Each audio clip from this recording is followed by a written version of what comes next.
यहाँ पर कह रहा है झंडा नीति किसने लिखा, झंडा गीत जो है ना किसने लिखा था, रविन्द्रनाथ टैगोर ने, बंकिम चटर्जी ने, या फिर मैथिली शरण गुप्त ने, या फिर श्यामलाल गुप्ता पार्षद जी ने। तो यहाँ पर आपको राइट आंसर करना है। तो जो झंडा गीत है ना ये भैया किसने लिखा था, यहाँ पर आपको मोस्ट इंपॉर्टेंट क्वेश्चन है। तो यहाँ पर आपको देखिए राम राम सर जी, भाई राम राम। तो यहाँ पर आप देखेंगे बिल्कुल ही करेक्ट आंसर यहाँ पर हो जाएगा श्याम गुप्ता पार्षद। आपका जो डी नंबर है यहाँ पर आपका करेक्ट आंसर जो बनेगा, बिल्कुल करेक्ट आंसर यहाँ पर भाई डी नंबर हो जाएगा। चलिएगा नेक्स्ट क्वेश्चन देखिए, सभी लोग राइट आंसर करिएगा, यहाँ पर बिल्कुल ही करेक्ट आंसर करेंगे। सर्वोदय शब्द का सर्वप्रथम किसने किया था, जो सर्वोदय शब्द का भैया सर्वप्रथम किसने प्रयोग किया था, तो यहाँ पर आप देखेंगे आपका है महात्मा गांधी, पंडित जवाहरलाल नेहरू, विनोबा भावे, या फिर जयप्रकाश नारायण। तो यहाँ पर जल्दी जल्दी से देखिए क्वेश्चन आपके यहाँ पर बहुत सारे क्वेश्चन आज आपके मिलने वाले हैं। तो सर्वोदय शब्द का जो सर्वप्रथम भैया प्रयोग किया था किसने किया था, याद रखेंगे आप महात्मा गांधी। किसने किया था भाई, महात्मा गांधी आपका बिल्कुल ही करेक्ट आंसर यहाँ पर हो जाएगा। नेक्स्ट क्वेश्चन 16 महाजनपदों की सूची में उपलब्ध है। तो यहाँ पर आप देखिए बहुत बार ये क्वेश्चन बताया है, बहुत बार क्वेश्चन बताया गया आपका महाभारत में, आपका अंगुत्तर निकाय में, या फिर आपका दिया गया छांदोग्योर उपनिषद में, या फिर संयुक्त निकाय में। तो 16 महाजनपदों की सूची में कौन सा उपलब्ध है यहाँ पर आप देखेंगे, तो ये आपका कौन सा हो जाएगा, अंगुत्तर निकाय आपको बताया था, बी नंबर यहाँ पर आपका करेक्ट आंसर भाई हो जाएगा। चलिएगा नेक्स्ट क्वेश्चन देखेंगे और इसका राइट आंसर करेंगे। सल्तनत काल में भू राजस्व का सर्वप्रथम ग्रामीण अधिकारी भैया कौन था, जो सल्तनत काल में है ना भू राजस्व का जो सर्वोच्च ग्रामीण अधिकारी कौन था, चौधरी या फिर रावत, या फिर आपका दिया गया मलिक, या फिर पटवारी। बिल्कुल देखिए राइट आंसर यहाँ पर करेंगे, क्या हो जाएगा यहाँ पर जो कि आपका सल्तनत काल में भू राजस्व का जो सर्वोच्च ग्रामीण अधिकारी हुआ था, तो यहाँ पर क्या हो जाएगा आपका चौधरी। बिल्कुल आपका जो राइट आंसर क्या होता था, ए नंबर आपका करेक्ट आंसर यहाँ पर हो जाएगा। हाँ बिल्कुल ही करेक्ट आंसर देते रहेंगे सभी लोग। मुगल शासन में मदद ए मास इंगित करता है, मदद ए मास देखेंगे आप क्या इंगित करता है मुगल शासन में भाई, आपका चुंगी कर या विद्वानों को दी जाने वाली राजस्व, मुक्त अनुदक्त भूमि, या फिर सैन्य अधिकारियों को दी जाने वाली पेंशन, या फिर बुआई कर। तो यहाँ पर आप सभी लोग देखेंगे क्या हो जाएगा। बिल्कुल देखिए जो लोग नए हैं चैनल को सब्सक्राइब जरूर से कर दीजिएगा। तो यहाँ पर हाँ बिल्कुल देखिए 4 का ए नंबर था अरुण के, बिल्कुल ही राइट आंसर यहाँ पर आ रहे हैं, सभी लोग अपने अपने कमेंट करिएगा। तो यहाँ पर जो आपका हो जाएगा बी नंबर, विद्वानों को दी जाने वाली राजस्व मुक्त अनुदक्त भूमि, जो मुगल शासन में मदद ए मास का जो इंगित करता था, तो यहाँ पर आपका हो जाएगा बी नंबर आपका करेक्ट आंसर हो जाएगा। यहाँ पर आप देख रहे हैं क्वेश्चन आपको यहाँ बहुत सारे मिलने वाले हैं, थोड़ा सा फास्ट चलेंगे। अब देखिए यहाँ पर रिवीजन आपका चलेगा, क्योंकि देखिए ज्यादा टाइम आपका नहीं बचा हुआ है। तो यहाँ पर देखेंगे क्योंकि अभी देखिए आपको इंग्लिश भी आपको यहीं से मिलने वाली है पूरी कंप्लीट। अशोक के शिलालेखों में प्रयुक्त भाषा है भैया, यहाँ पर देखिए अशोक के शिलालेखों में प्रयुक्त भाषा है आपकी संस्कृत है, पाली है, हिंदी या फिर प्राकृत है। तो सभी को भैया पता है अशोक के शिलालेखों में जो प्रयुक्त भाषा हुई थी कौन सी थी आपकी, यहाँ पर याद रखेंगे आप पाली। बिल्कुल ही करेक्ट आंसर करेंगे, क्या हो जाएगा बिल्कुल देखिए यहाँ पर राइट आंसर आप सभी लोग करते रहेंगे, क्या हो जाएगा पाली आपका बिल्कुल ही करेक्ट आंसर यहाँ पर हो जाएगा। चलिएगा नेक्स्ट क्वेश्चन देखेंगे और इसका राइट आंसर करेंगे। सल्तनत काल के किस वंश को अमीरों का स्वर्ण काल कहा जाता है, तो अमीरों का भैया स्वर्ण काल सर पहले देव सर पर पढ़ाते थे क्या, नहीं भाई देखिए 1-2 क्लासें उनकी पढ़ी हैं, उनके क्लास पे पढ़ी है उनके चैनल पे, बाकी नहीं मेरी है। तो यहाँ पर देखिए कह रहा है सल्तनत काल के किस वंश को अमीरों का स्वर्ण काल कहा जाता है, यहाँ पर आपको बताना है गुलाम वंश है, आपका लोधी वंश है, या फिर तुगलक वंश है, या फिर खिलजी वंश है। तो यहाँ पर आपको राइट आंसर करना है, क्या हो जाएगा 7 नंबर देखेंगे आप सभी लोग, यहाँ पर आपका हो जाएगा तुगलक वंश आपका सी नंबर भैया बिल्कुल ही करेक्ट आंसर हो जाएगा। अमीरों का स्वर्ण काल कहा जाता है किसको कहा जाता था, तुगलक वंश को भाई कहा जाता था। तो यहाँ पर आपका सी नंबर बिल्कुल ही करेक्ट आंसर भाई बन जाएगा। नेक्स्ट क्वेश्चन देखिए कह रहा है सुभाष चंद्र बोस ने अस्थायी सरकार का गठन किया, तो सुभाष चंद्र बोस ने भैया अस्थायी सरकार का गठन कहां पर किया था, सिंगापुर, वर्मा, जापान या फिर जर्मनी। तो बिल्कुल यहाँ पर आप राइट आंसर करेंगे, क्या हो जाएगा कहां पर किया था, तो सिंगापुर आपका करेक्ट आंसर यहाँ पर हो जाएगा, क्या हो जाएगा सिंगापुर आपको बिल्कुल यहाँ पर करेक्ट आंसर हो जाएगा। देखिए यहाँ पर 60+ क्वेश्चन आपके यहाँ पर मिलने वाले हैं। कह रहा बौद्ध धर्म के संबंध से अर्धगोलाकार अंत्योष्ट संबंधी टीले को क्या कहते हैं, टीलों को क्या कहते थे, आप देखेंगे बौद्ध धर्म के संबंध में अर्धगोलाकार जो टीला था उसको क्या कहते थे। यहाँ पर आपको राइट आंसर करना है, देखिए आपका स्तूप हो जाएगा, तोरण होगा, बिहार होगा, फिर दुखंग होगा। तो भाई सभी लोग अपने अपने देखिए राइट आंसर करें। देखिए जब आंसर करेंगे भाई तभी तो मतलब आपको पता होगा कितनी तैयारी कितनी नहीं तैयारी है।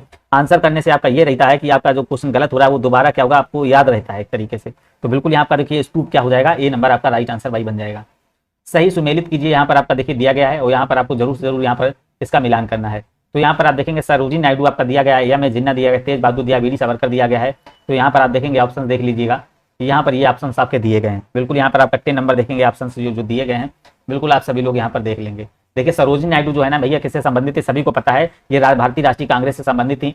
किससे, भारतीय राष्ट्रीय कांग्रेस से। यहाँ पर देखिए जो एम ए जिन्ना ये मुस्लिम लीग से संबंधित है। तेज बहादुर जो थे ना यहाँ पर आपको देखना ये लिबरल पार्टी से, वीडी सावरकर आपको हिंदू महासभा से संबंधित थे। तो चलिएगा भाई यहाँ देखिए अरुण के ही करेक्ट, अरुण भाई देखिए अरुण के ही आपके कमेंट आ रहे हैं, सभी लोग कमेंट करिएगा। तो यहाँ पर आपका देखिए सी नंबर भाई बिल्कुल ही करेक्ट आंसर हो जाएगा। नेक्स्ट क्वेश्चन देखेंगे, यहाँ पर देखिए मोस्ट इंपॉर्टेंट क्वेश्चन आप यहाँ से देखे होंगे, अगर आपका स्टैटिक जीके यहाँ पर क्लास जो पढ़ी है तो वहाँ पर देखिएगा ये सारे क्वेश्चन आपको यहाँ पर मिल जाएंगे। ब्रह्म जो आपकी बेमनाथ झील है स्थित है, ये कहाँ पर स्थित है, Devesh Yadav good night sir, भाई गुड नाइट क्यों भाई, अभी से सोने जा रहे हैं क्या आप। तो यहाँ पर देखेंगे क्लास देखेंगे बेमनाथ जो झील है भैया स्थित है कहाँ पर है आपकी, आंध्र प्रदेश में है, केरल में है, उड़ीसा में या फिर तमिल में है। तो वेम्बनाथ झील देखिए बहुत बार आपका डिस्कस हुआ है यहाँ पर। तो आप वेम्बनाथ जो झील है आपकी भैया कहाँ पर हो जाएगी, केरल राज्य में हो जाएगी। कहाँ पर हो जाएगी, केरल आपका, यहाँ पर बिल्कुल ही करेक्ट आंसर जो बनेगा केरल आपका राइट आंसर बनेगा। भारत के किस भाग में सर्वाधिक दैनिक तापांतर ताप जाता है, तो यहाँ पर आपको बताना है बिल्कुल। हाँ देखिए अरुण के ही करेक्ट आंसर आ रहे हैं। तो भारत में किस भाग में सर्वाधिक दैनिक तापांतर पाया जाता है, तो कहाँ पर, पूर्वी तटीय प्रदेश में, बंगाल की खाड़ी में, पर्वत की चोटियों में, राजस्थान के मरुस्थलीय क्षेत्रों में। तो यहाँ पर आपको 12 नंबर में बिल्कुल ही करेक्ट आंसर करना है। तो देखिए भारत के किस भाग सर्वाधिक दैनिक तापांतर पाया जाता है, तो कहाँ पर, राजस्थान के मरुस्थलीय क्षेत्र में पाया जाएगा। तो यहाँ पर आपका डी नंबर देखिए आपका राइट आंसर जो बनेगा आपका डी नंबर करेक्ट आंसर बनेगा। यहाँ पर आप क्वेश्चन को ध्यान से देखेंगे तो बिल्कुल ही आसानी से यहाँ पर आप सभी लोग राइट आंसर कर सकेंगे। अगर आप लोगों ने पहले के मॉडल पेपर देखे होंगे तो यहाँ पर आप देख रहे होंगे काफी सा सुधार आया होगा आप लोगों में। तो देखिए क्योंकि अब क्वेश्चन सारे आपके रिपीटेड होने लगे हैं, इतने मॉडल पेपर आपके हो चुके हैं। पोंग बांध किस नदी पर बनाया गया है, सतलज पर है, रावी पर है, ब्यास पर है, या फिर चेनाब पर। पोंग बांध देखेंगे आप, देखिए नया आया पोंग बांध, आपको यहाँ पर 30 नंबर में बताना है कहाँ पर बनाया गया है। तो बिल्कुल देखेंगे आप, ये आपका ब्यास नदी हो जाएगा, डी नंबर भैया बिल्कुल ही करेक्ट आंसर यहाँ पर आपका बन जाएगा। नेक्स्ट क्वेश्चन देखेंगे, गोविंद बल्लभ पंत सागर जलाशय भैया स्थित है, यहाँ पर आपको राइट आंसर करना है। गोविंद बल्लभ पंत जो आपका जलाशय है कहाँ पर स्थित है, आपका उत्तर प्रदेश में, आपका छत्तीसगढ़ में है, झारखंड में, या फिर उत्तराखंड में है। तो कहाँ पर स्थित हो जाएगा, गोविंद बल्लभ पंत सागर जलाशय, मोस्ट इंपॉर्टेंट क्वेश्चन है। तो ये आपका देखिए उत्तर प्रदेश कहाँ हो जाएगा भैया, यूपी आपका करेक्ट आंसर यहाँ पर जो बनेगा, उत्तर प्रदेश आपका बिल्कुल ही करेक्ट आंसर यहाँ पर हो जाएगा। मोस्ट इंपॉर्टेंट क्वेश्चन देखिए, पिग्मी जनजाति कहाँ पाई जाती है, पिग्मी जनजाति है भैया ये देखिए कहाँ पर पाई जाती है, उत्तरी अमेरिका है, अलास्का है, आपका कालाहारी स्थल या फिर आपका कांगो बेसिन है। तो यहाँ पर पिग्मी जनजाति कहाँ पाई जाती है, 15 नंबर देखेंगे, बिल्कुल आसान सा क्वेश्चन है। पिग्मी जनजाति जो आपकी पाई जाती है कांगो बेसिन में पाई जाती है। अगर आप देखेंगे नोट्स, अगर आपने यहाँ पर परचेज किए होंगे तो वहाँ पर आप देख रहे होंगे नोट्स में इस टाइप के सारे क्वेश्चन आपको मिल रहे होंगे। ज्योग्राफी में आपको जो नोट्स मिले हैं ये सारे क्वेश्चन आपको यहाँ से मिलते रहेंगे, जितने भी क्वेश्चन है आपके। तो यहाँ पर देखेंगे कौन सा अनुच्छेद धार्मिक कार्यों के प्रबंध में स्वतंत्रता से संबंधित है भैया, तो अनुच्छेद 26, अनुच्छेद 24, अनुच्छेद 28 या फिर अनुच्छेद 23 है। कौन सा भाई ये धार्मिक कार्यों के प्रबंध में स्वतंत्रता से भैया संबंधित है, तो यहाँ पर 16 नंबर देखेंगे तो आपका अनुच्छेद 26 आपका करेक्ट आंसर जो बनेगा भाई ए नंबर आपका राइट आंसर हो जाएगा। किस अनुच्छेद के अनुसार राष्ट्रपति आपका देखिए उपराष्ट्रपति राष्ट्रपति के कर्तव्यों का निर्वहन करता है, कौन सा अनुच्छेद है जो उपराष्ट्रपति है राष्ट्रपति के कर्तव्यों का निर्वहन कर रहा है, कार्यों का निर्वहन कर रहा है। तो यहाँ पर आप 70 नंबर देखेंगे तो कौन सा हो जाएगा, बिल्कुल देखिए हाँ राइट आंसर देखिए अरुण के ही आ रहा है। तो यहाँ पर आपका 17 में जो आपका करेक्ट आंसर बनेगा अनुच्छेद 65 आपका बिल्कुल ही राइट आंसर यहाँ पर हो जाएगा। सभी लोग देखिए अपने अपने राइट आंसर देते रहेंगे, यहाँ पर देखेंगे अपना बिल्कुल ही यहाँ पर चेक करते रहेंगे क्या स्कोर इस समय रह रहा है। उसी हिसाब से देखिए आप सभी लोग अपनी पढ़ाई को जारी रखेंगे, उसी हिसाब से अपनी देखिए मेहनत आप बिल्कुल ही बनाए रखेंगे। तो यहाँ पर बस मॉडल पेपर का वही मतलब है आपको। 18 नंबर देखिएगा, आर्टिकल 123 50 बार भैया बताया राष्ट्रपति को शक्ति देता है किसकी, आपातकाल घोषणा करने की, मृत्युदंड की, या फिर संसद द्वारा पास किए गए बिल सहमत किया, संसद में विश्रांत आपके दिया विश्रांति काल में अध्यादेश जारी करने की। 1 2 3 आपको बताया किससे, आपका देखिए अध्यादेश जारी करने से आपका संबंध हो जाएगा। ये आपका पॉलिटी में बहुत बार क्वेश्चन कराएगा, मॉडल पेपर में भी आया है। वित्त बिल के लिए किसकी पूर्व स्थिति आवश्यक है, तो यहाँ पर आपको बताना जो वित्त बिल है के लिए किसकी पूर्व स्वीकृति आवश्यक है भैया, प्रधानमंत्री की या वित्त मंत्री की या फिर भारत के राष्ट्रपति की या फिर लोकसभा अध्यक्ष की। बिल्कुल भैया देखिए अरुण बिल्कुल ही करेक्ट आंसर चल रहे हैं। यहाँ सभी लोग देखेंगे अपना आंसर मिलाते रहेंगे सभी लोग। देखिए यहाँ पर राइट आंसर जो हो जाएगा पूर्व स्वीकृत आवश्यक होती है बिल के लिए भैया किसकी, देखिए यहाँ पर आपकी स्वीकृत करना जरूरी होता है। तो यहाँ पर आप देखेंगे भारत के राष्ट्रपति की, किसकी भैया, सी नंबर के। देखिए वीडियो को लाइक करेंगे, क्लास को भाई शेयर करते रहेंगे तो फ्लो थोड़ा सा ज्यादा बनता है शेयर करने से, आप है ना, पढ़ाने में कुछ मजा आती है, बहुत ज्यादा फिर मजा आती है।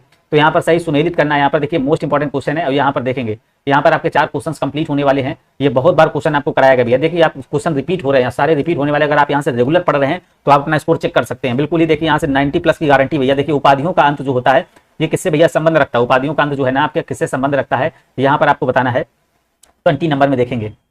और जो शिक्षा का अधिकार है, अवसर की समानता है, अस्पृश्यता का अंत।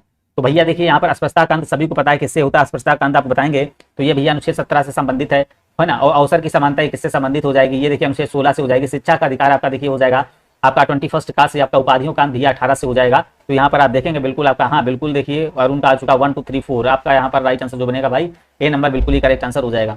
चलिएगा नेक्स्ट क्वेश्चन देखेंगे। यहाँ पर देखिए रिजर्व बैंक के जो है ना, रिजर्व बैंक के उस गवर्नर का नाम बताना जो वित्त मंत्री रह चुके हैं। अब देखिए कौन रह चुके हैं, उर्जित पटेल है, VD देशमुख है, या फिर मनमोहन सिंह है, या फिर सी रंगाराजन। तो भैया यहाँ पर आपको 21 में राइट आंसर करना क्या हो जाएगा, बिल्कुल देखिए रिजर्व बैंक के जो उस गवर्नर का नाम बताना जो वित्त मंत्री रहे हैं। तो कौन से हो जाएंगे, यहाँ पर देखेंगे आप CD देशमुख। CD देशमुख भैया राइट आंसर यहाँ पर जो बनेगा CD देशमुख आपका राइट आंसर बनेगा। तो यहाँ पर देखिए ये जो मॉडल पेपर यहाँ पर चल रहा है थोड़ा सा ज्यादा फास्ट यहाँ पर चल रहा है, जो आपका ये 8:30 बजे वाला मॉडल पेपर चल रहा है, यहाँ पर थोड़े ज्यादा फास्ट क्वेश्चन हो रहे हैं। चलिएगा, भारत सरकार के देश में 14 बैंकों का राष्ट्रीयकरण किस वर्ष किया गया, जुलाई 1969 में, अगस्त 1956 में, फिर जुलाई 1991 में, या फिर आपका मार्च 1981 में। मोस्ट इंपॉर्टेंट क्वेश्चन देखिए कल भी क्वेश्चन आया था, ये 14 बैंकों का राष्ट्रीयकरण किस वर्ष भैया किया गया था। तो यहाँ पर देखेंगे जुलाई 1969 आपका ए नंबर एकदम ही राइट आंसर हो जाएगा। तो यहाँ पर ए नंबर आपका करेक्ट आंसर बन जाएगा। चलिएगा यहाँ पर भी सुमेलित करना, आपको यहाँ पर भी बताना है क्या हो जाएगा। यहाँ पर संस्थान दिए गए, यहाँ पर इसकी स्थापना दी गई है, तो यहाँ पर करिएगा, यहाँ पर बताइएगा क्या हो जाएगा। देखिए यहाँ पर आपका दिया गया है जो आपका भारतीय औद्योगिक ऋण एवं निवेश निगम और आपका भारतीय औद्योगिक विकास बैंक जो है ना, भारतीय औद्योगिक पुनर्निर्माण IRBI या फिर सिडबी का उद्योग आपको बताना है कहां पर हो जाएगा। बिल्कुल यहाँ पर आपको करेक्ट आंसर करना भाई क्या हो जाएगा। सभी लोग यहाँ पर बिल्कुल ही करेक्ट आंसर देंगे। तो यहाँ पर आपका राइट आंसर देखिए, यहाँ पर जो आपका बनेगा, जो आपका ये भारतीय औद्योगिक ऋण निवेश जो है ना, कैसे 1995 से हो जाएगा, क्या हो जाएगा 1995 में हो जाएगा। और यहाँ पर देखेंगे नेक्स्ट, यहाँ पर आप देखेंगे, यहाँ पर आपका देखिए हो जाएगा आपका 1995, बिल्कुल सही। और यहाँ पर जो भारतीय विकास बैंक है ना, ये आपका किससे संबंध हो जाएगा, ये आपका देखिए यहाँ पर हो जाएगा 1964 से। और यहाँ पर देखिए सिडबी की बात करेंगे, सिडबी आपका हो जाएगा 1990 से, ये आपका हो जाएगा 1985 से। तो बिल्कुल हाँ देखिए यहाँ पर आपका करेक्ट आंसर जो हो जाएगा क्या हो जाएगा, यहाँ पर 23 में आप देखेंगे बिल्कुल ही करेक्ट आंसर जो यहाँ पर आपका डी नंबर भैया बिल्कुल ही राइट आंसर यहाँ पर हो जाएगा। चलिएगा नेक्स्ट क्वेश्चन देखेंगे, उसका जवाब देंगे। फिर देखिए आपके 4 क्वेश्चन आ चुके हैं, ये आपके देखिए नगर दिए गए, ये आपके उद्योग दिए गए हैं। अब इसमें तो आपको क्वेश्चन करना ही करना है, आपको देखिए बताया गया है यहाँ पर कौन सा क्वेश्चन यहाँ पर हो जाएगा। बिल्कुल यहाँ पर आपको करेक्ट आंसर करना है क्या हो जाएगा, यहाँ पर आपको राइट आंसर करना है क्या बनेगा। चलिएगा यहाँ पर जल्दी से सभी लोग राइट आंसर कर दीजिएगा। तो देखिए यहाँ पर कोयम्बटूर की बात करेंगे तो ये किससे संबंधित है, ये आपका हो जाएगा सूती वस्त्र से संबंधित हो जाएगा। राउरकेला की बात करेंगे, लौ इस्पात से संबंधित, कपूरथला का रेल के डिब्बे से, और आपका बरौनी जो तेल शोधन से भैया संबंधित हो जाएगा। Abhishek Kumar very very good evening भाई। तो यहाँ पर आपका राइट आंसर जो बनेगा तो सी नंबर एकदम ही करेक्ट आंसर यहाँ पर बन जाएगा। बस आप लोग यहाँ पर प्रैक्टिस करते रहें, इस समय रेगुलर आप प्रैक्टिस, जितने भी मॉडल पेपर बन रहे हैं यहाँ पर आ रहे हैं, कराए जा रहे हैं, तो वहाँ पर आप रेगुलर आते रहिएगा। बस यहाँ से बस अगर मॉडल पेपर में बाकी जो आपका रीजनिंग मैं तो इंग्लिश रहा, ये आपका देखिए मैं बिल्कुल ही कंप्लीट आपका कराऊंगा, बहुत अच्छे से कंप्लीट कराऊंगा। 10 दिन बाद बिल्कुल यहाँ पर उसका भी आपको बिल्कुल कंप्लीट कराया जाएगा। तो सशक्त योजना निम्नलिखित में से किस क्षेत्र से संबंधित है, महिला शक्तिकरण से, बैंकिंग सेक्टर से आपका, या फिर घुमंतु जातियों का विकास, या फिर कमजोर वर्गों का सशक्तिकरण का। तो चलिएगा भाई यहाँ पर आप देखेंगे बिल्कुल देखिए अभिषेक के भी राइट आंसर आना शुरू होगा 25 में जो आपका बनेगा। तो ये भैया जो सशक्त जो योजना है, तो ये भैया बैंकिंग सेक्टर से, किससे सर नेट नहीं चल रहा है, तो भाई चल तो रहा है, नेट तो सही चल रहा है यहाँ पर, तो बैंकिंग सेक्टर से भैया संबंधित हो जाएगा, क्या हो जाएगा बी नंबर आपका राइट आंसर यहाँ पर बनेगा। चलिएगा नेक्स्ट क्वेश्चन, यहाँ पर देखिए कह रहा है बायोप्सी किस पर की जाती है, बायोप्सी जो है ना किस पर की जाती है। तो यहाँ पर 26 नंबर में देखिएगा बायोप्सी जो मृत शरीर के लिए एक टिश्यू, या फिर जीवित शरीर के लिए किए गए टिश्यू, या फिर यहाँ पर कह रहा है वेन के लिए किए गए रक्त, या फिर आर्टरी के लिए रक्त। तो यहाँ पर आपको राइट आंसर करना बायोप्सी जो है ना, तो इसको याद रखेंगे जीवित शरीर के लिए किए गए टिश्यू। तो यहाँ पर आपका जो करेक्ट आंसर भैया बनेगा बी नंबर आपका राइट आंसर हो जाएगा। चलिएगा नेक्स्ट क्वेश्चन देखेंगे, मोस्ट इंपॉर्टेंट, जब एक पत्थर को चांद की सतह से पृथ्वी पर लाया जाता है तो क्या हो जाएगा। तो यहाँ पर आप देखेंगे क्या हो जाएगा, इसका द्रव्यमान बदल जाएगा, इसका भार बदल जाएगा, परंतु इसका द्रव्यमान नहीं, इसका भार और द्रव्यमान दोनों बदल जाएंगे, ना द्रव्यमान और ना भार बदलेगा। तो यहाँ पर आप क्वेश्चन को समझेंगे क्या हो जाएगा। तो इसमें देखिए क्या हो जाएगा, इसका भार बदल जाएगा, परंतु भैया द्रव्यमान में कोई परिवर्तन नहीं होता है, बस इसको याद रखेंगे, द्रव्यमान में कभी भी कहीं भी परिवर्तन नहीं होता, जो भी परिवर्तन होता है भार का होता है, तो 1/6 होता है, याद रखेंगे ये भी। चलिएगा नेक्स्ट क्वेश्चन देखेंगे, वीडियो को लाइक कर देंगे। शुष्क बर्फ क्या होती है, यहाँ पर 28 नंबर क्वेश्चन आपको सभी लोगों को राइट आंसर करना भैया, जो आपकी शुष्क बर्फ होती है तो ये क्या होती है। चलिएगा एक बार यहाँ पर सभी लोग लाइक कर देंगे, वीडियो को लाइक कर देंगे आप सभी लोग, जितने लोग हैं कमेंट और लाइक सभी लोग करिएगा। यहाँ पर शुष्क बर्फ क्या होती है, ठोस बर्फ होती है, ठोस कार्बन डाइऑक्साइड, ठोस अमोनिया होती है, ठोस सल्फर डाइऑक्साइड। तो यहाँ पर देखिए शुष्क बर्फ बताना है, बिल्कुल यहाँ पर क्या हो जाएगा ठोस carbon dioxide. Most important question देखिए, मोस्ट इंपॉर्टेंट क्वेश्चन है भाई, आप लोग इसको ध्यान से देखिएगा, मोस्ट इंपॉर्टेंट क्वेश्चन है। चलिएगा किसे पादप कोशिका का पावर हाउस कहा जाता है, फिर इसको देखिएगा, मोस्ट इंपॉर्टेंट क्वेश्चन ये भी आपका आ चुका है, किसे पादप कोशिका का पावर हाउस कहा जाता है। गॉल्जी का है, लाइसोसोम है, राइबोसोम है, माइटोकॉन्ड्रिया। आप लोग इसको बचपन से क्वेश्चन पढ़ रहे हैं 29 का, बिल्कुल ये तो गलत होना ही नहीं चाहिए आप लोगों से। तो कोशिका का पावर प्लांट किसको कहते हैं, पावर हाउस किसको कहा जाता है। तो बिल्कुल देखिए अरुण अभिषेक ही करेक्ट आंसर आ रहा है, सभी लोग भैया करते रहिए आंसर। तो यहाँ पर आपका माइटोकॉन्ड्रिया, इससे क्या होता है आंसर, इसलिए मैं बोलता हूँ आंसर अगर आप करेंगे तो उससे जो भी क्वेश्चन आपका गलत होगा तो उसमें बाद में क्या होता है आपका वो सुधार हो जाएगा, वो आपको याद रहता है, इसलिए मैं कमेंट के लिए बोलता हूँ। अगर आपके क्वेश्चन गलत भी हो रहे हैं कमेंट, तो इसमें कोई वो डरने वाली बात नहीं, उसमें आपका ही सुधार होगा। तो यहाँ पर देखेंगे माँ का दूध शिशु के लिए लाभदायक होता है, क्योंकि यह भैया स्वादिष्ट होता है, इसमें लोहा पाया जाता है, इसमें क्या होता है एंटीबॉडीज होते हैं, या फिर इसमें कैल्शियम पाया जाता है। तो यहाँ पर देखेंगे भाई सभी लोग राइट आंसर करेंगे, अभिषेक अरुण देखिए सभी लोग करिएगा। तो क्या होता है भाई माँ के दूध में, तो यहाँ पर क्या होते हैं एंटीबॉडीज होते हैं। तो यहाँ पर आपका जो बनेगा भाई सी नंबर बन जाएगा। क्लास को भाई एक बार शेयर कर दीजिएगा सभी लोग फिर से। अब देखिए पैसेज मैं इसलिए करा रहा हूँ, पैसेज आप मोटा मोटा करा रहा हूँ, यहाँ पर आपको पीडीएफ मिल जाएगी इसकी। जैसे यहाँ पर देखिएगा पैसेज में आप पैसेज आते रहते, तो पैसेज अभी आपने स्टार्ट कर दिए हैं, पैसेज की बिल्कुल अलग से क्लास चलेगी। यहाँ पर कह रहा है ध्यान से पैसेज सुनना है। हम सब लोग एक भीड़ से गुजर रहे हैं, जो सवेरे घर से निकलकर दफ्तर वापस घर जाकर अपना दिन सार्थक करते हैं, उन्हें भीड़ में सिर्फ एक साक्षात्कार होता है। जो मोटर से चलते हैं उनके लिए भीड़ एक अवरोध है, जिसे लोग सशक्त और फुर्तीली सवारी गाड़ी में पार कर जाते हैं और पैदल चलते हैं, वे खुद भीड़ में। लेकिन ये तीनों वास्तव में ना तो भीड़ में, ना ही कुछ समय निपट के बाकी समय कुछ मुक्त, और ना ही अलग रास्तों के भीड़ के। देखिए यहाँ पर अभी इसका ट्रिक बताएंगे कैसे आपको यहाँ पर पैसे से क्वेश्चन निकालना है।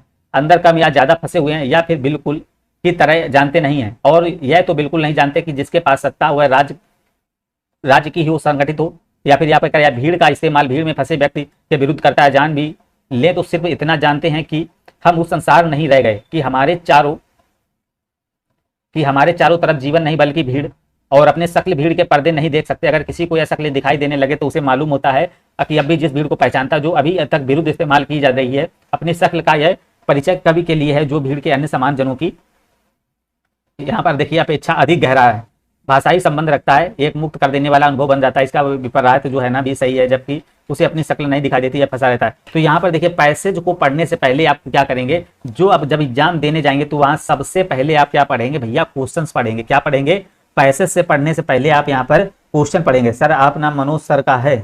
नहीं भैया, मनोज सर नहीं, मेरा नाम जितेंद्र है, ठीक है ना। तो यहाँ पर देखिएगा, जो पैसेज है यहाँ पर आपको पैसेज में आपको क्या पढ़ना, सबसे पहले क्वेश्चन पढ़ने हैं, इसके बाद आपको पैसेज देखना है। तो उपयुक्त गद्यांश का भैया सही शीर्षक बताना है। तो यहाँ पर आपका शीर्षक क्या हो जाएगा, तो पैसेज यहाँ पर आप पढ़ेंगे तो भीड़ में फंसे लोग, भीड़ में शक्ल, भीड़ का इस्तेमाल है, भीड़ में कवि। तो यहाँ पर आपका जो सी नंबर भैया बनेगा, सी नंबर आपका करेक्ट आंसर बन जाएगा।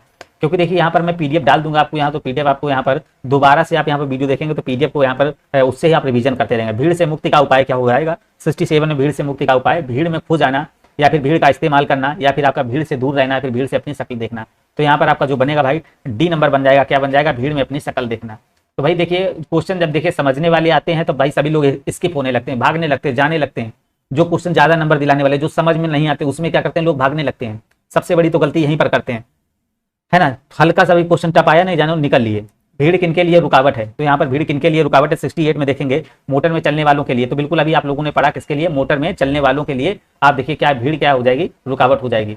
यहाँ पर भीड़ का इस्तेमाल किसके विरुद्ध किया जाता है, तो भीड़ का इस्तेमाल भैया किसके विरुद्ध किया जाता है, अभी पैसेज में आप लोगों ने पढ़ा है। तो हमने क्या बोला है कि पहले आप यहाँ पर क्वेश्चन पढ़ेंगे, इसके बाद एग्जाम में पैसेज पढ़ेंगे, है ना, ये चीज याद रखेंगे। तो भीड़ का इस्तेमाल किसके विरुद्ध किया जाता है, भीड़ में फंसे लोगों के विरुद्ध इसका इस्तेमाल भैया किया जाता है।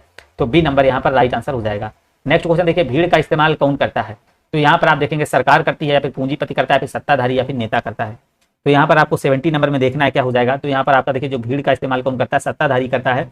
ये मैं इसलिए सिर्फ करा रहा हूँ आपका, देखिए प्रियंका तिवारी सी नंबर, हाँ देखिए प्रियंका तिवारी बिल्कुल ही राइट आंसर। ये मैं इसलिए करा रहा हूँ ताकि आपका वहां पर एग्जाम में फ्लो बन जाए, क्योंकि देखिए पैसे ज्यादा कोई करा नहीं रहा है, तो पैसे पर आप ध्यान दीजिएगा। आप टाइम देखिए रहा नहीं, बस क्लास इसकी मत किया करिए आप लोग। आएंगे और जब क्वेश्चन अच्छे आते हैं तब आप लोग निकल लेते हैं, हमने देखा है। तो वही नंबर आपके फिर कहते हैं कि वो नंबर नहीं सही है, 90 कैसे पहुंचेगा और ये 95 कैसे पहुंचेगा, तो ऐसे थोड़ी भाई पहुंचेगा। 71 नंबर कह रहा पुल्लिंग शब्द का समूह बताएंगे। पुल्लिंग शब्द का भैया समूह बताएंगे, कौन सा हो जाएगा। 71 में यहाँ पर देखेंगे आंख, दाढ़ी, मूछ, बाल, दांत, नाखून, गर्दन, जीभ, नाक, या फिर हड्डी, कलाई, कमर। तो यहाँ पर आप सभी लोग करिएगा, इसका राइट आंसर 71 का जो करेंगे, तो यहाँ पर जो आपका पुल्लिंग शब्द भैया बनेगा तो बाल, दांत, नाखून। क्या हो जाएगा, बाल, दांत, नाखून आपका करेक्ट आंसर हो जाएगा। इसीलिए मैं इतना फास्ट खुद ही करा रहा हूँ कि आपका लोगों का टाइम बिल्कुल ना बर्बाद हो। तो यहाँ पर कह रहा संधि आपको करना, संधि विच्छेद यहाँ पर अब्ज दिया गया है, अभिष्ट दिया गया है, फिर महेश्वर दिया गया है, फिर आपका वार्ड में दिया गया है। तो यहाँ पर आपका संधि विच्छेद करना 72 में आपको करेक्ट आंसर जो बनेगा क्या हो जाएगा। तो यहाँ पर आप देखेंगे क्या हो जाएगा, तो कौन सा यहाँ पर कह रहा है त्रुटिपूर्ण है, यहाँ पर देखिए क्या हो जाएगा। तो बिल्कुल यहाँ पर आपका देखिए बी नंबर, हाँ बिल्कुल देखिए अभिषेक के राइट आंसर आ रहे हैं। तो यहाँ पर आपका सी नंबर बिल्कुल ही करेक्ट आंसर हो जाएगा। कह रहा किस विकल्प के सभी शब्द पर्यायवाची नहीं है, कौन सा विकल्प भैया जिसके सभी शब्द पर्यायवाची नहीं, अद्री है, पर्वत है, शैल, या फिर अस्म है, पत्थर, पाषाण, खग, नभचर, विगय, या फिर आपका कुंडत, या फिर धनुष, या फिर विषिक। तो 73 में आप देखेंगे यहाँ पर राइट आंसर जो बनेगा क्या हो जाएगा, बिल्कुल ही करेक्ट आंसर जो यहाँ पर बनेगा भैया सी नंबर बन जाएगा। तो वीडियो को लाइक कर देंगे आप सभी लोग, क्या हो जाएगा, सी नंबर राइट आंसर हो जाएगा। विलोम शब्द युग्म नहीं है, तो किसका देखिए विलोम शब्द का युग्म नहीं है। तो यहाँ पर बस क्वेश्चन, आप बहुत सारे क्वेश्चन है, आप यहाँ पर बस क्वेश्चन को ध्यान से देखते रहिए, किसके कितने सही हो रहे हैं, बस ये समझना है कि आप लोगों को करना है, अपने मन से देखना है और सभी को कमेंट करते रहना है। तो यहाँ पर बिल्कुल देखिए अभिज्ञ का अनभिज्ञ, या फिर आबाद का बर्बाद, या फिर मृषण का कोमल, या फिर उन्मूलन का रोपण। तो 74 में आपको राइट आंसर करना क्या हो जाएगा, यहाँ पर आपका जो बनेगा भैया क्या बन जाएगा, डी नंबर, मृषण कोमल आपका यहाँ पर युग्म क्या हो जाएगा, गलत हो जाएगा। शुद्ध वाक्य का बोधक शब्द नहीं है, यहाँ पर आपको बताना भैया बिल्कुल नेट सही नहीं चलना भैया। अरुण का देखिए नेट नहीं सही चल रहा भाई, ऐड ऑन डाटा करा लीजिए करिए थोड़ा बहुत, जिससे क्या है दिक्कत ना हो। शब्द जो है ना वाक्यांश बोधक शब्द नहीं है। तो यहाँ पर जो जीता ना जा सके उसको क्या कहते हैं, अजय, या फिर आकाश में उड़ने वाला खग, गोद लिया हुआ दत्तक आपका जो गिरा हुआ वो पतित। तो बिल्कुल यहाँ पर 75 में करेक्ट आंसर करिएगा। तो यहाँ पर जो जीता ना जा सके अजय, अजय होता है, बिल्कुल यहाँ पर आपका ये गलत हो जाएगा। यहाँ पर देखेंगे फिर आप क्या पैसेज पढ़ेंगे, छोटा सा पैसेज है, यहाँ पर ध्यान देंगे। पैसेज पढ़ने से पहले देखिए क्वेश्चन पढ़ेंगे, इससे कविता का उपयुक्त शीर्षक दीजिए। संकट त्योहार कब बन जाता है, तो बस इससे आपको यहाँ तक कुछ पैसेज पढ़ लेना। तो देखिए जिसने मरना सीख लिया, जीने का अधिकार उसी को, जो कांटों के पद पर आया फूलों का उपहार उसी को, हंस कर मस्ती लेकर जिसने सीखा है बली होना, अपनी पीड़ा पर मुस्काना औरों के कष्टों पर रोना, जिसने सहना सीख लिया है संकट और त्योहार उसी का है। तो यहाँ पर देखेंगे पैसेज आप पढ़ेंगे तो यहाँ पर आप देखें बिल्कुल यहाँ पर क्वेश्चन निकाल लेंगे। इस कविता का भैया शीर्षक क्या है, तो मुस्कुराना, बलि देना, या फिर जीने की कला, या फिर त्योहार। तो बिल्कुल यहाँ पर अगर आप ध्यान से पैसेज पढ़ेंगे तो यहाँ पर देखिए इस कविता में जो आपका शीर्षक निकल कर आ रहा है, तो क्या भैया निकल कर आ रहा है, जीने की कला से यहाँ पर निकल कर आ रहा है। तो चलिएगा देखिए यहाँ पर सभी लोग वीडियो को लाइक कर देंगे। संकट त्योहार भैया कब बन जाता है, तो संकट त्योहार का बन जाता है। देखिए पैसेज मैं इसलिए करा रहा हूँ क्योंकि आपको वहाँ पर बोरियत ना महसूस हो। अगर आप यहाँ पर जब एग्जाम हॉल में जाए तो वहाँ पर बोरियत ना महसूस हो, क्योंकि यहाँ पर हम देख रहे हैं आप लोगों को पैसेज में बोर होने लगते हो, बस स्किप करने लगते हो। जब भी आते हो पैसेज आता तो आप लोग निकल लेते हो, इसीलिए मैंने पहले पैसेज नहीं कराए थे। तो यहाँ पर 77 नंबर दिया। अब क्या है, मजबूरी भाई, अगर अच्छे नंबर लाने तो पैसेज करना है आपको। स्किप करोगे तो 90 प्लस भूल जाओ, जो आप 90 दिमाग लगा रहे हो यहाँ से, तो फिर 90 नहीं मिलेंगे आपके। तो यहाँ पर देखिए त्योहारों का कष्ट कब बन जाता है, तो कष्टों को हंसते हंसते सहने की कला सीख लेने पर। तो यहाँ पर सी नंबर आपका करेक्ट आंसर हो जाएगा। बिल्कुल देखिए यहाँ राइट आंसर देखिए अरुण के बिल्कुल ही करेक्ट आंसर यहाँ पर आ रहा है। नेक्स्ट क्वेश्चन, इस कविता के कांटों और फूल का किसके प्रतीक है। हमने क्या बोला, पैसेज पढ़ने से पहले आप क्वेश्चन पढ़ेंगे, इसके बाद भैया पैसेज पढ़ेंगे। जब भी एग्जाम हॉल में जाएंगे तो उससे एक बार आप ट्राई करेंगे, आपका प्रीवियस ईयर जो भी क्वेश्चन अगर लगाएं तो आप पहले आप क्वेश्चन पढ़िएगा, इसके बाद पैसेज करेंगे, तो वहाँ बहुत मजा आएगी क्वेश्चन को छाटने में। देखना आप ट्राई कर। तो यहाँ पर क्या हो जाएगा, कांटे और फूल किससे प्रतीत होते हैं, यहाँ पर आप देखेंगे तो बिल्कुल आपका हो जाएगा कांटे संकट के और फूल सुख के प्रतीत होते हैं भैया। तो यहाँ पर आपका जो बनेगा बी नंबर करेक्ट आंसर हो जाएगा। जीने का अधिकार किसे है भैया, जीने का अधिकार भैया 79 में देखिएगा किसको है, जो जीने से डरे, जो कष्टों से ना डरे, जो मौत से डरे, जो मौत से ना डरे। तो भैया जीने को अधिकार किससे है, 79 में देखिएगा। तो बिल्कुल जो मौत से भैया ना डरे, यही पैसेज में आपका दिया था जीने का।